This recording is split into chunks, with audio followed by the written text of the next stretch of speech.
What is up, you guys? Welcome back to my channel. Welcome to another video. Today's topic is one that I'm really excited to finally be doing. And so this video is how I bought a home as a single woman in Southern California. For those that are familiar with Southern California real estate, it is crazy expensive. The average home price is over $600,000 here in Orange County where I live. The US average just passed $300,000 for the first time in 2020. So it's more than double the average US home price. So it is it is not an easy feat to save up and to buy a home. Many millennials like myself have to work really hard and save quite a bit of money to create a good life for themselves here in Southern California. I'm gonna break down everything I did, the steps I took along the way. Before we get into it, do me a big favor, hit that like button, subscribe to my channel. It'll help with the YouTube algorithm. It'll get my channel out to a lot more people that don't currently know about it. So once you've done all that, let's get right into the video.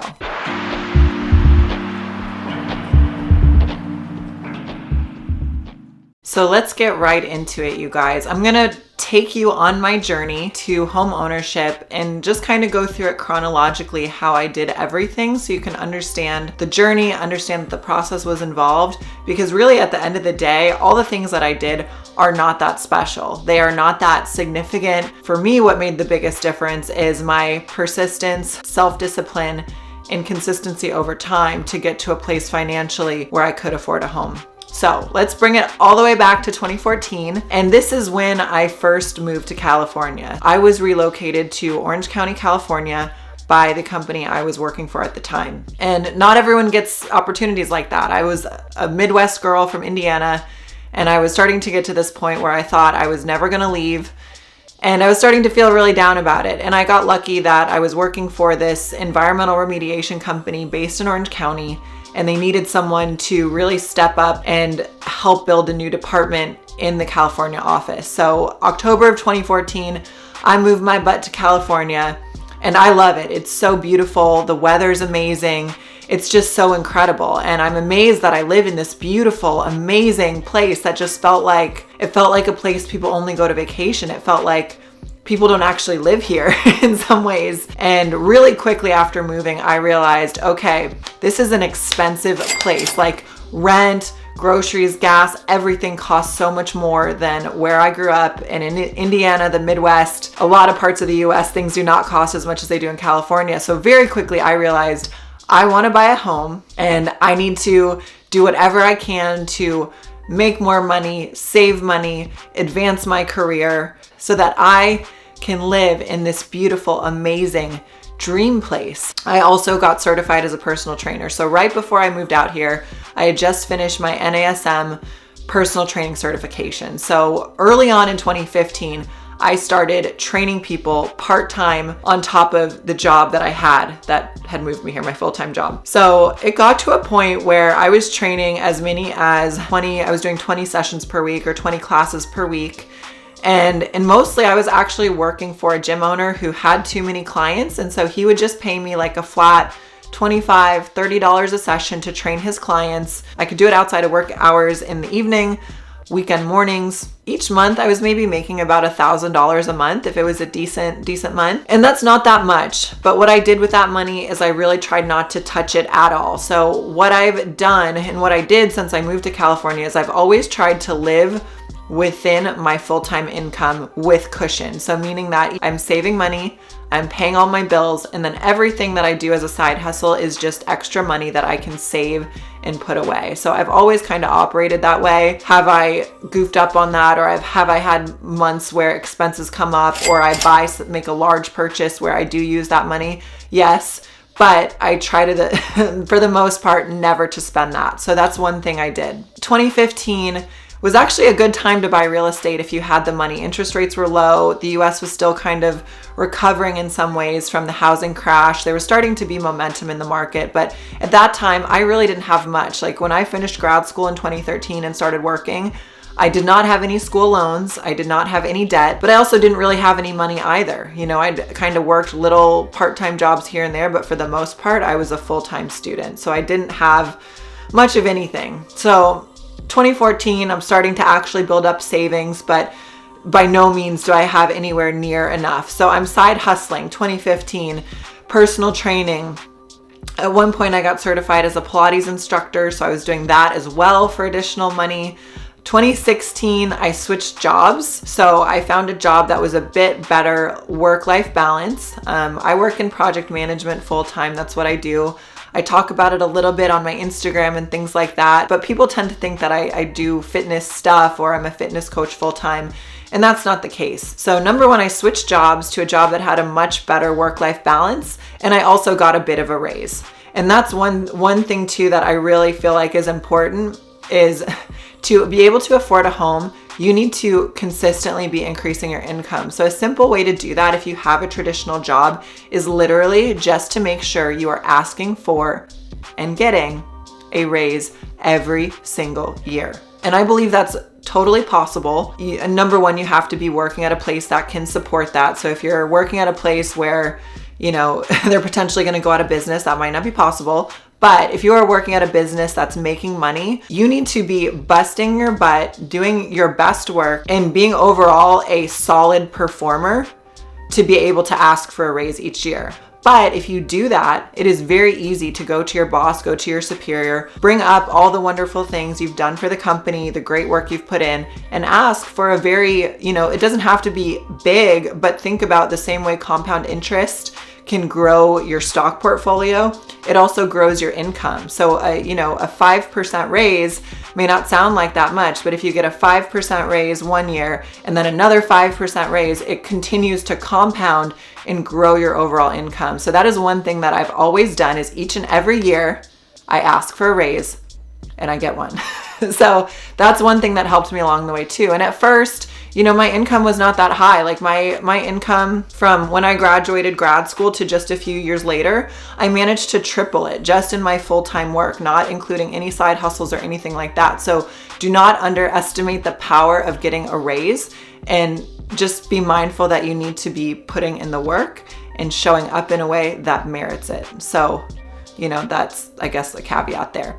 So 2016, I'm still saving my money each month. Maybe I'm putting away about $1,000 or so of my side hustle income. I'm still saving some of my personal income. And in my mind, I had this goal of like, okay, I want about, maybe $40,000 for a down payment. I've always kind of known that I would probably only do a 10% down payment on a house here in California. The traditional amount is 20%, but that is so high. So on a $500,000 house, a 20% down payment is $100,000. And for $1 million, it's $200,000. So that is so much cash just to have at your disposal. And not that many people have that. I mean, realistically, not that many people have that money. It is hard to get that much cash at your disposal. So in my mind, I was thinking, okay, maybe, $400,000 would be a good price range. So $40,000 would be my down payment. And that's kind of what I was tracking towards. A good rule of thumb is your income times about 5 is about the amount of house you can afford. So for example, if you have a $100,000 income, about a $500,000 house is about the cap of what you could afford reasonably. And some people will push it. I tend to be a bit more conservative. Another rule of thumb is they say, your housing cost or your mortgage payment or whatever shouldn't be more than 30% of your income. And that is pre-tax. So keep that in mind. Taxes are quite high, but 30% pre-tax is also another rule of thumb. So in my mind, by the time I actually got to looking, my budget had gone up, partially just because housing prices had come up and my income had come up as well. So I started out kind of just with the target goal of like having an extra $40,000 sitting around. So 2016, I'm saving money. 2017, I get hired on by Mutant Supplements. And Mutant has been an amazing brand to work with. I love all their products, whether I'm a signed athlete with them or not. But what happened is I started doing these promotional demos for them, and I would get a little bit extra money there. So I was still personal training, doing the demos. And then early 2018, they asked me, Laura, do you want to be the US promotional team lead, meaning I'm going to manage the promotional team for the whole US. I wanted this opportunity. They created this amazing contract and deal for me to do that, but I knew I was going to have to give up my personal training. The trade-off that I realized was becoming the promotional lead for Mutant was actually a much better deal, because I was going to get compensated anytime one of my team members was doing a demo anywhere in the US. So all I had to do was help schedule the demos, process the paperwork. So what I realized was I was actually going to make more money for less of my time, and the time that I was spending was flexible, booking things on my laptop, making phone calls, sending text messages to store owners. So I realized all of a sudden this is gonna really help my life. I pretty much gave up working for that gym owner as a trainer. I started coaching people kind of towards the end of 2017 on weight loss, doing online fitness coaching. So between the online fitness coaching, a tiny bit of Pilates, I was also selling meals, that meal prep meals that I was making at one point, and the Mutant promos. All of a sudden, I started making, instead of about $1,000 a month, an extra $2,000 to $3,000 a month in side income. So I was doing really well. Almost every month I was putting all that money off to the side. And what I did was I was putting it in a high yield savings account. I was putting my money into a Barclays online only savings account that was higher yield, around 2%. The interest rate does fluctuate right now. It's like way down with everything going on. But I'll put the info about that. And in retrospect, I actually probably could have made a lot more money had I been just investing that money in the stock market.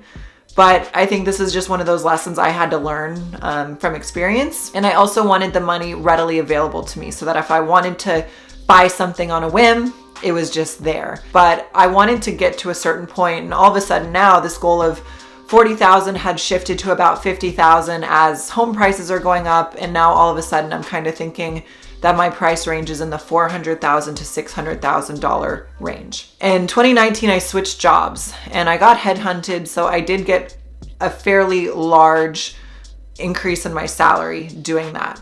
So 2019 to early 2020, pre-pandemic, at this point, I'd built up my income, everything included, my full-time job, my promotions, my online fitness coaching, everything, probably making on an annual basis between $150,000 and $170,000. And I was doing well. Like it felt really good. At the time, I felt very secure. I felt very stable. With my promotional work dropped off. I kind of stepped away from Mutant supplements as well. The promos pretty much stopped happening once everything got going. Midway through 2020, I wasn't really liking where I was working, and they also temporarily cut back everyone's pay a bit too. So by the time I got to 2019, so 2019 was actually when I started looking for a home. And at that time, I was still thinking $400,000 to $600,000 range. I think I was a bit too timid. So even into early 2020, like January, February, I was looking at places, and in February of 2020, I actually almost put in an offer on a place. There was this really cute 3-bedroom, 2.5 bathroom place that I really loved. And I almost put an offer in on it. It was just, it was over $550,000. It was in the town that I like, near Newport Beach. It had kind of a high HOA, and the building was from the 1960s. So at the end of the day, that combined with the fact that I really didn't like my full-time job were the reasons I didn't put an offer in. And I got some good advice, and they basically told me, Laura, because you're not happy at work and because that's not a good situation, you shouldn't be putting an offer on anything. So I listened to them. I kind of put a pin in it. And then March of 2020, the world falls apart, and I'm very glad that I didn't put an offer in on that place. But at the same time, I started working from home, and I was still renting with 3 other roommates in a large house. But because of all the roommates, I was working out of my bedroom. And very quickly, my bedroom began to feel like a jail cell because it was this one little box, and I would get up in the morning, roll out of bed, put a different set of sweats on, log onto my computer, work all day in my room. I might go work out on the patio with the random bands that I had and the couple dumbbells. I'd go back to my room. I'd work on client programs or my own personal projects or just watch TV, and then I'd go to bed, and it was just the same thing every single day. And it was like Groundhog Day in the same little box. And all of us have had our struggles this past year. And so at some point during the late summer of this year, I kind of got it in my mind, I think partially because now I have Frankie, so I had this dog with me. that I really wanted my own place. And so I started looking, and at this point my budget has now expanded from about $500,000 to about $700,000 was my price range. And really, you know, that's what I could afford. I could have afforded probably up to 700 something thousand. But I am more conservative. I like to be cautious with my money. I like to have savings. So I knew that I wanted to keep it to the lower end of my budget. So that way I could easily afford the mortgage payment, no stress. So it was really important for me to feel like it was affordable. And so by this time, over the 5 years that I lived in California, I had pretty much saved up about $100,000 of just cash essentially that I had in this high yield savings account, because I knew, number one, I need the down payment, but then I also wanted to make sure that I had this emergency fund. So now all of a sudden, if you buy a home and the roof needs to be fixed, or you need to replace the water heater, or your plumbing goes out and you have to got to replumb your house, like all of these things, you need money for that. So I also knew I wanted a generous, like, emergency just cash fund outside of investments, outside of other savings, whatever, that was there just kind of as peace of mind. So by the 5 years, you know, from 2015 when I started saving to 2020 when I actually made my home purchase, I had amassed about $100,000 in savings. And it's really, if you break it down, that's really nothing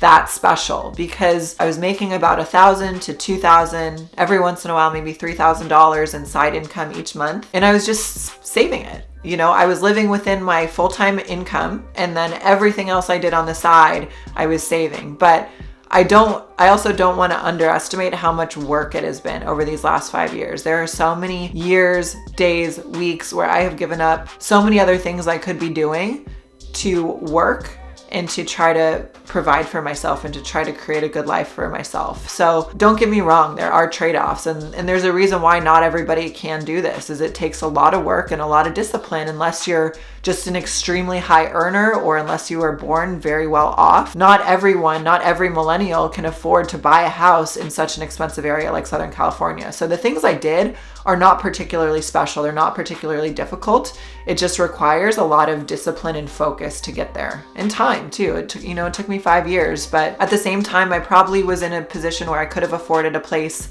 in 2018, but I waited additional time to build up more money and to really decide where I wanted to live. I didn't know at the time if I maybe one day wanted to move to LA or San Diego or stay in Orange County. So it did take me a bit of time too to really figure out where did I want to live? And that was a big part of it. So along with all of that savings and everything, over the years, I cannot underestimate how much research I did on the real estate market in Orange County and in Southern California. I probably could have listed off for you the comps for any town, any city in Orange County, how much a property would cost, how many bedrooms you would get, what type of, how new would it be? Like, I did so much research on Zillow and just looking around, I had all my favorites saved.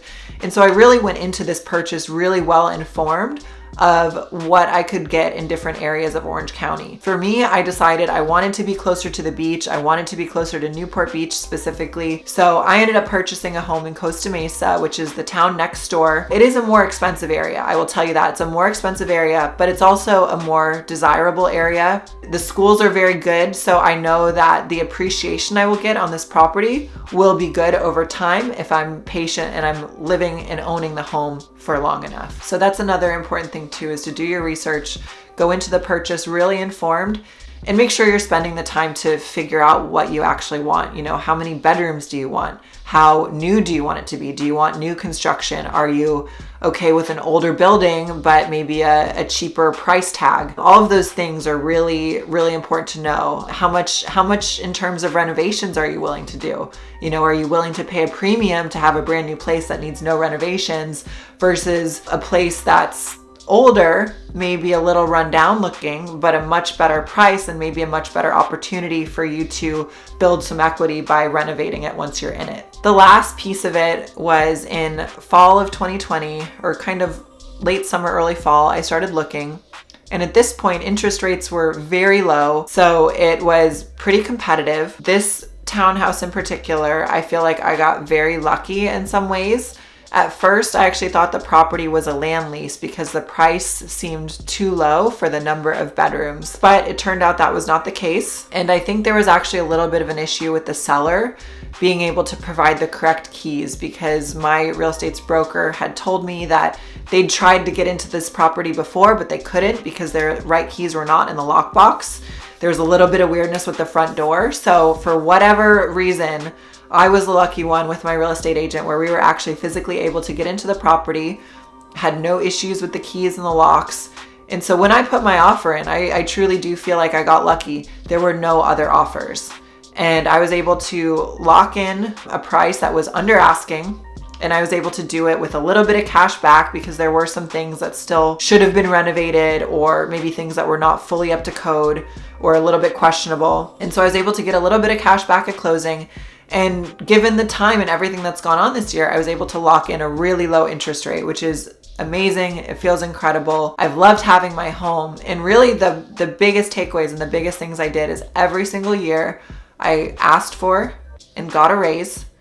I saved all of my side hustle money, and your girl has been side hustling since she moved to California. I'm still side hustling now, and it just helps with, me building my financial future. And then also too, I did a lot of research in terms of what are the costs in different areas, where do I see myself living, what is really important to me, and where could I be happy. And that's the biggest thing, is when I started looking at places too, the question became really, where do I see myself living? And that's kind of an intangible that you can't really quantify. It's just you walk into a property and you can either envision yourself living there or you can't. Overall, that is what I did. If you guys have questions, if you want to know more, put your questions in the comment box below. I'm happy to answer. And just thank you for watching. I know this is a different video for my channel. Typically it's try on hauls or fitness or something like that, but I'm really interested in personal finance, and it's something I've really taken a lot of ownership of in my life. So, you should be independent. You should have some things for yourself. And so I think it's really important to have your finances together.